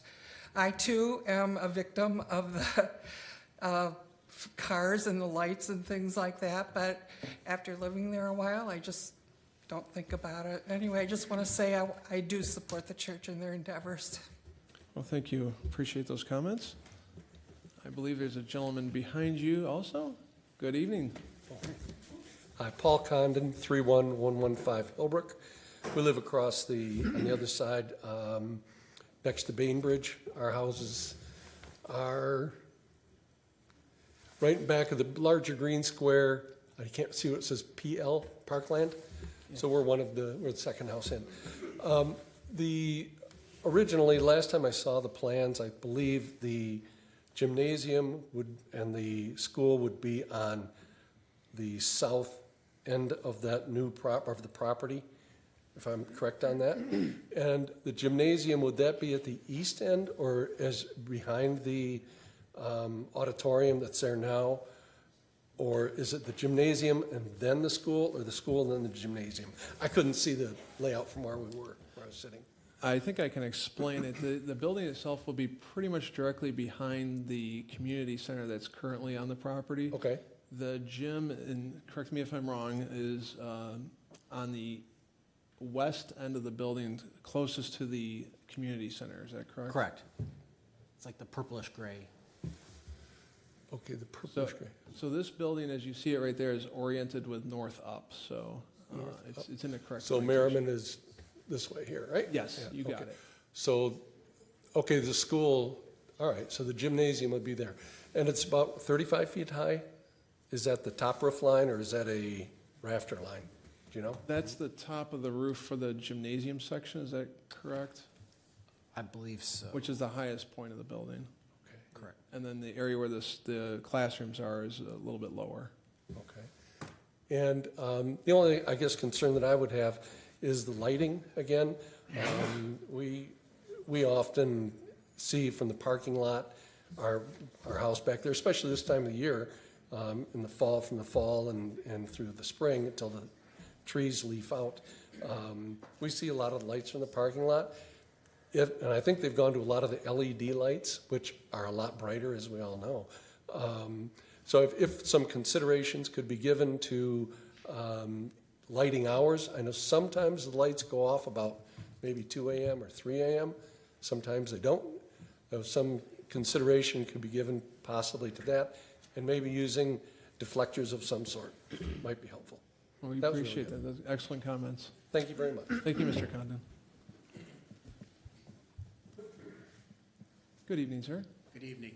Mike Corey, 33733 Clarita Street. And I want to thank you for your time and attention today, and very reasonable request by the gentleman. I think there's been a lot of technicalities, a lot of details expressed, a lot of which I feel, and I don't have a whole lot of experience with this, but I feel like a lot of things can be worked out as this is developed. And I thank you for your comments, ma'am, and support, because I've grown up in this church. I started out as an altar boy at maybe 4 years old, and I've been going there ever since. So my family, my parents as well. This church has become a beacon of hope and light in the Arab American community, as well as just the community in general. We started out with a small church and then added on the cultural center and now the beautiful basilica. And it's this shining example of progress and growth and serving the community. And so I just want to, again, express my support for this endeavor. I understand the concerns and I respect them all. I live in Livonia and I can appreciate distractions and light and cars, et cetera, but I feel like, you know, in the name of progress, those things can be managed and worked out. So again, thank you for your time. Thank you, Mr. Corey.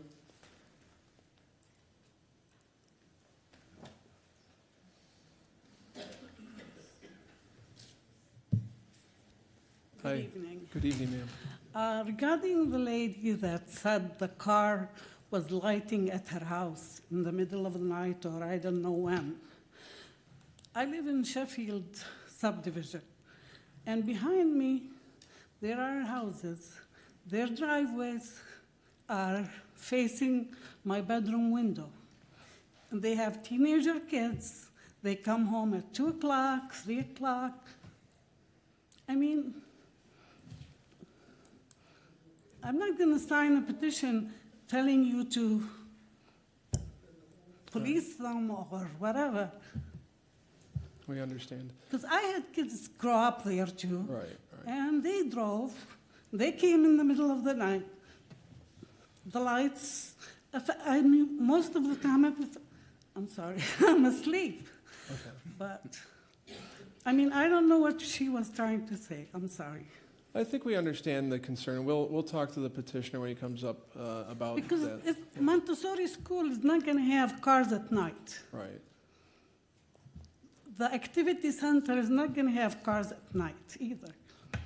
Right. So anywhere you live, there's going to be cars at night. Right. Can we get your name and address for your record, for our record or minutes? Excuse me? Your name, please. My name is Nadia Hanania. Well, thank you. Thank you for coming tonight. Yeah. Thank you. Sir. Sorry, once again, You're 308 Mayville, Mike Burgess. Another concern was outside of the property at St. Mary's Basilica, there's been a tractor trailer that's been parked there forever. And when they have their celebration of their people and the faith, it gets kind of loud at times. And I live on Mayville, which is right next to the field, and there are a lot of people that will avoid parking. The parking fee of $5, they'll park on our street, all up and down the street. And anyways, no, I was just wondering about policing. Like, there is a trailer outside next to their fence on their property, but, you know. Okay, and you're speaking of when they have special events? Well, right now, there's one. Okay. But when they have special events, you know, and the music has been reported to be too loud at times, which is not a problem, but, you know, it goes longer and louder than what's allowed. Right. But anyways, no, I just thought I'd point that out. No, I appreciate that. We'll address that. Thank you. Thank you, Mr. Burgess. Any other folks wishing to come forward to speak for or against this petition? If not, we'll close the public hearing. If the petitioner would like to come forward, or their representatives. You had the opportunity to hear a number of issues raised and some concerns and also some questions and some very good ideas. How would you like to respond to some of those things that you've heard? If you miss anything that is of interest to us, we're going to point it out for you. Sure, I'm sure you will, and I look forward to that. So the first thing I wanted to point out is that I know there's been some concern raised concerning what the use of the property is going to be and things of that nature. I think we've tried to articulate that as clearly as we can, that it would be similar to most other schools where sometimes you do have activities going on in terms of practices or games or something like that. But from the perspective of only for, somebody mentioned that it should be only for religious purposes. So I think that the current zoning ordinance as it exists today, you know, you can't simply expand your use or change your use without going through whatever the appropriate approval processes would be to do that. So to the extent that we have a waiver use for religious purposes, that would be the use that we have the waiver use for. And so unless there's something specifically allowed as a principal permitted use under the zoning ordinance, we wouldn't be able to just unilaterally change that anyway. So I just wanted to point that out and suggest that I don't necessarily know that there's any need for a specific condition on that because I think that's already implicit within the zoning ordinance. I know Mr. Uhazy brought up the point of the lighting and how many candles it was and things of that nature. I don't recall the exact number, but I believe that is in accordance with the zoning ordinance. I also believe, although Ghassan could correct me on this if I'm wrong, that lighting also has to be hooded within most communities. So I think that's the case in Livonia as well. Yes, we do require So that. certainly I think the site plan was intended to, if it doesn't, but I think it does, show that the hooding on the lights would be contemplated or required under the site plan. Before you venture off that yeah. particular subject, I think there's two concerns when it comes to lighting that we hear from residents and were expressed tonight. One of them is concern of the light standards, light poles and the shielding and that type of thing. The other one is the light that comes from vehicles at night. People who are using the cultural center, maybe they have a wedding or reception or something going on, and those vehicles shining lights toward the residential homes. How would you address that? Yeah, so I have a couple of comments on that. Number one, and I'm not sure the timing, it was kind of a broadly stated, so I don't know the exact timing that this person's talking about. Certainly there's hours associated with the cultural center where after those hours there would tend to not be anybody on site. Although I do know that the LPS school property has sort of a little parking area, so I don't know for sure that some of those cars might not be using the LPS-owned property that is owned by the school, and we can't control whom they allow on their property. We do have an issue on our own property, which is privately owned, that there are people that sometimes will pull into our lot after hours that aren't authorized to be there and are actually trespassing, whether they realize it or not.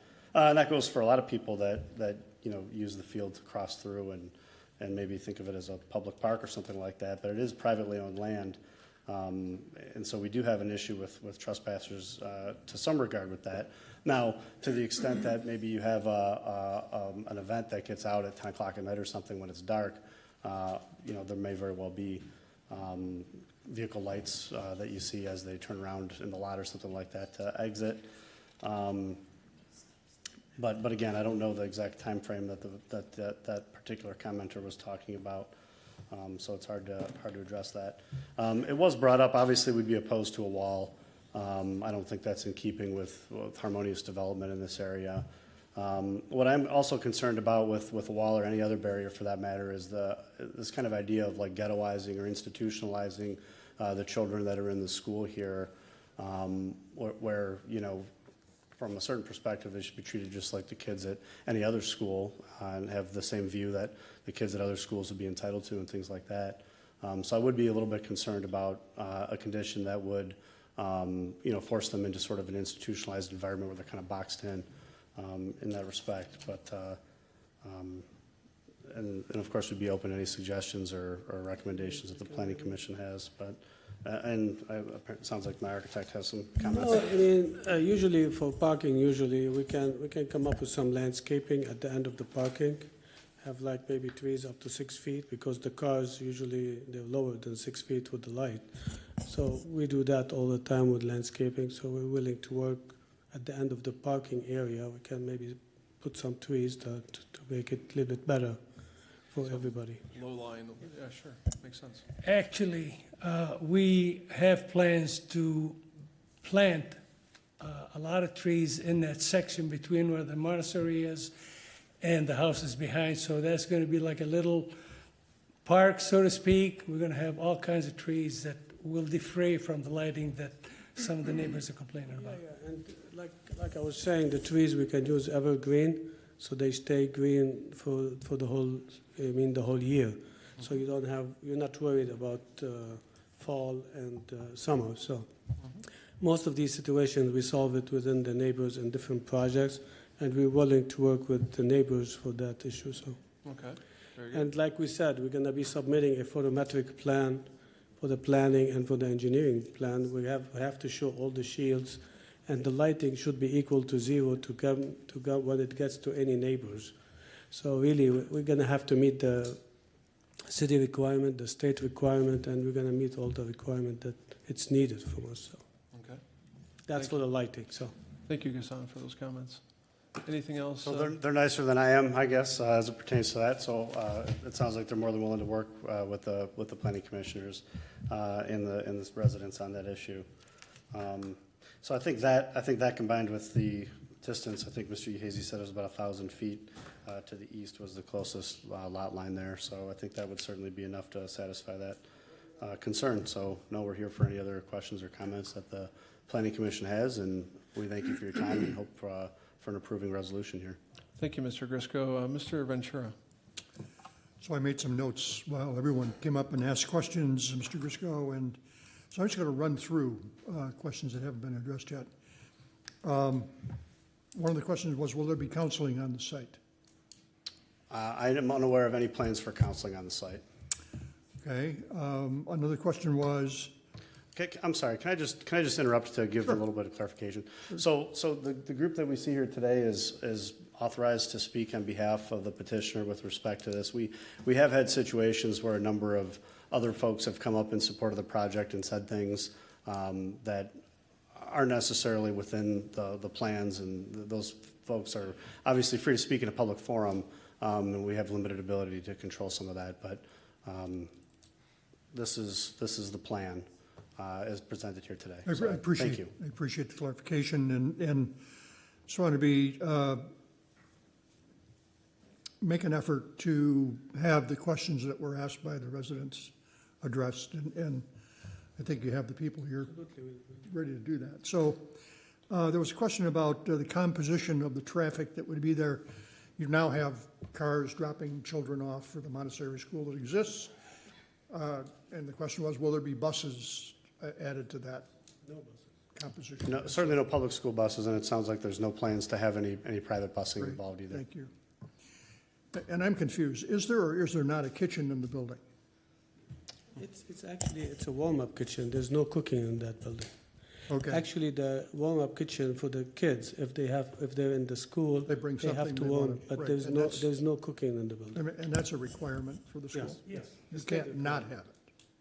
It's state requirement to have the warm-up kitchen. Great, thank you very much. There was some concern about evening gym use. Is that in the plans? No, actually. Go ahead, Salem. Actually, it's not in the plans. However, if a high school or a junior high school required the use of a gym in the afternoon for training and/or for practice, we'll allow it, but it's not going to be running all night long, guaranteed. Absolutely not. Okay, and kind of We a do that as follow-on. a service, not because we're going to make money out of it. Service to the community. Thank you. And on a kind of a follow-on question to Mr. Wilshaw's question about the lighting, when you have parking lot lighting in the evening, how late will that be on? What are the hours for the lighting? The cultural center, usually people are gone by it's only on the weekend that they have functions. And it's usually, parties go till 11, 12. It never goes beyond 1 o'clock because the music has to be shut off. And when the music's shut off, people leave. It's done. So it's only on the weekends, Friday, Saturday, but the most, and Sunday, it's much earlier than that. So no, there is. When the event is over, the lights go off? Absolutely. When you say the lights, we're talking about the car lights, or we're talking about the lights? Parking lot lights. There's lights that stay on for security purposes, but when they're going to be done, they're going to have the shields on them, so they're not going to be able to shine into anybody's. Those are security lights.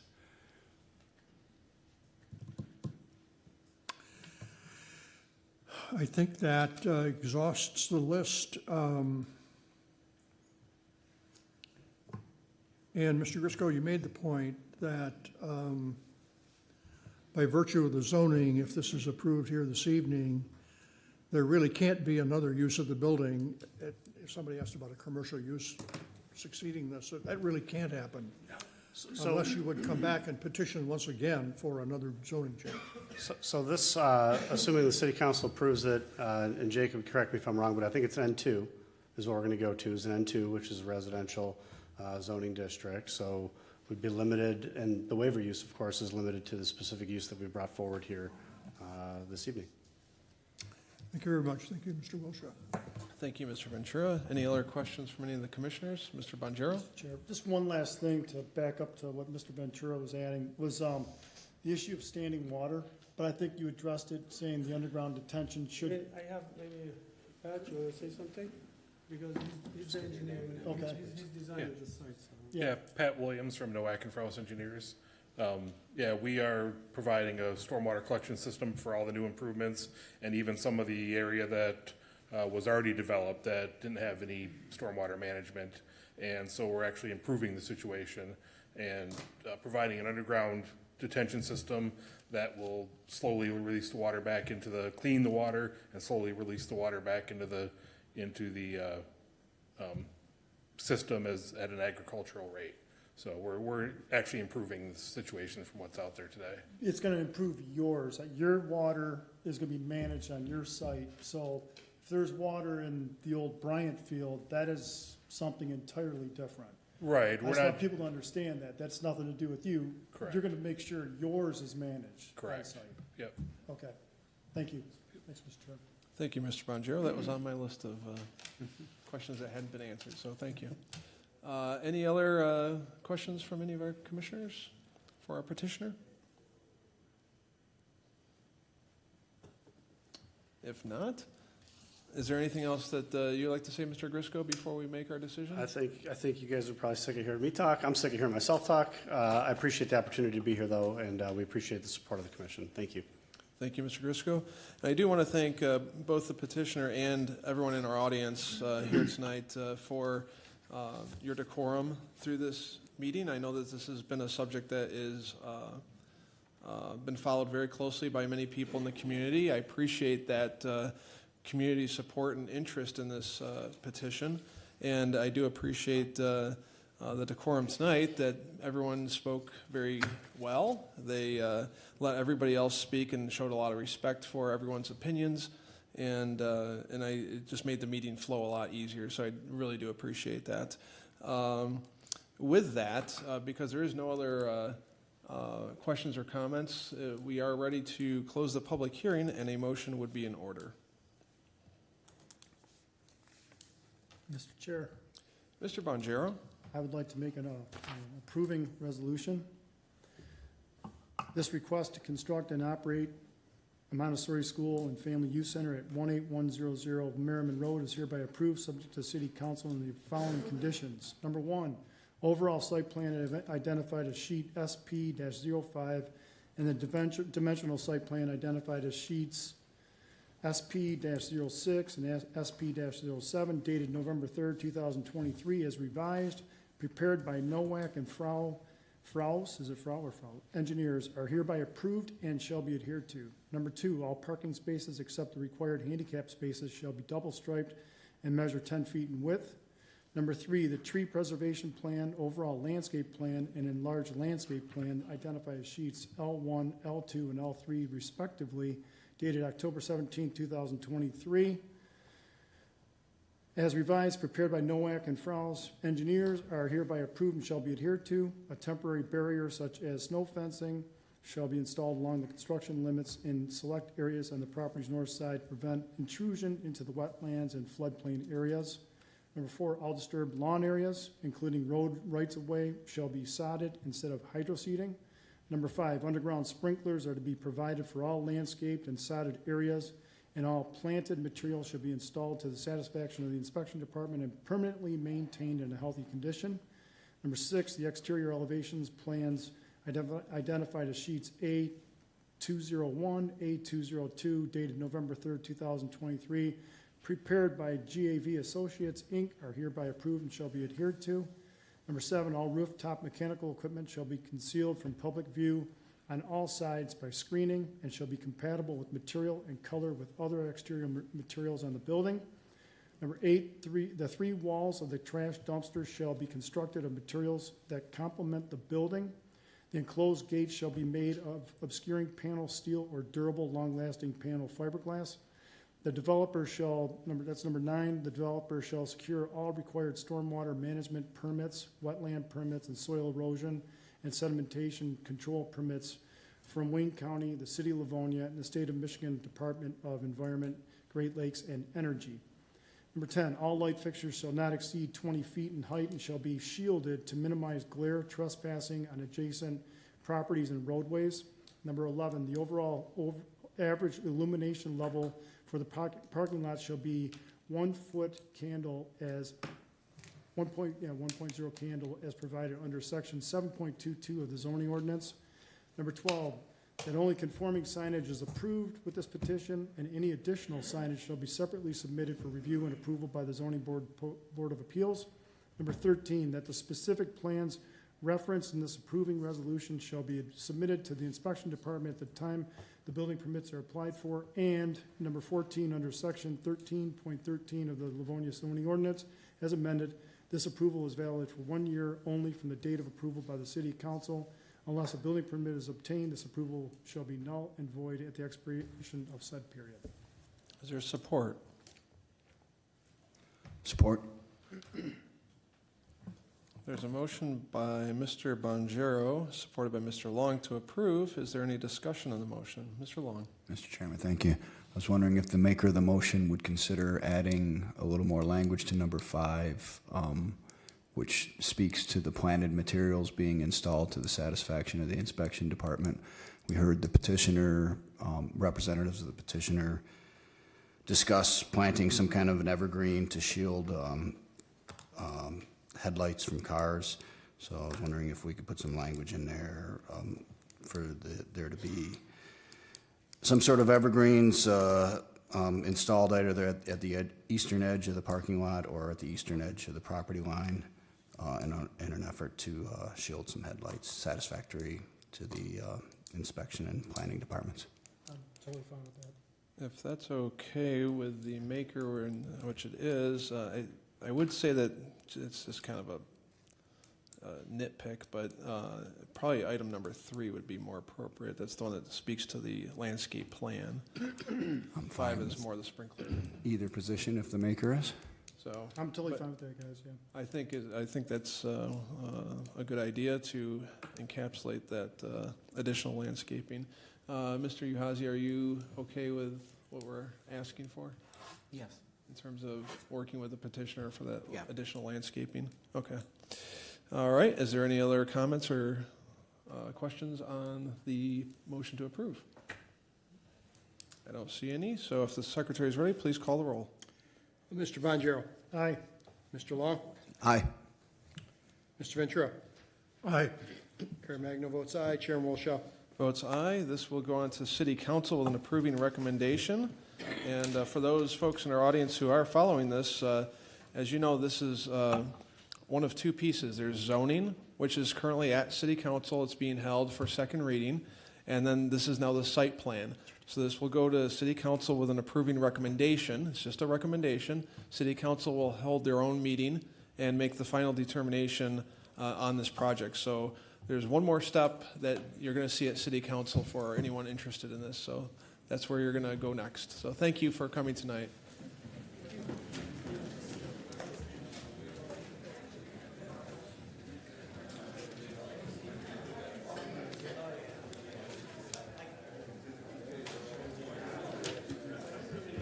Good crowd. Hello. How you doing? Take minutes? Oh, yeah, well, no, I just take notes, that's all. We got a real one over there. Yeah.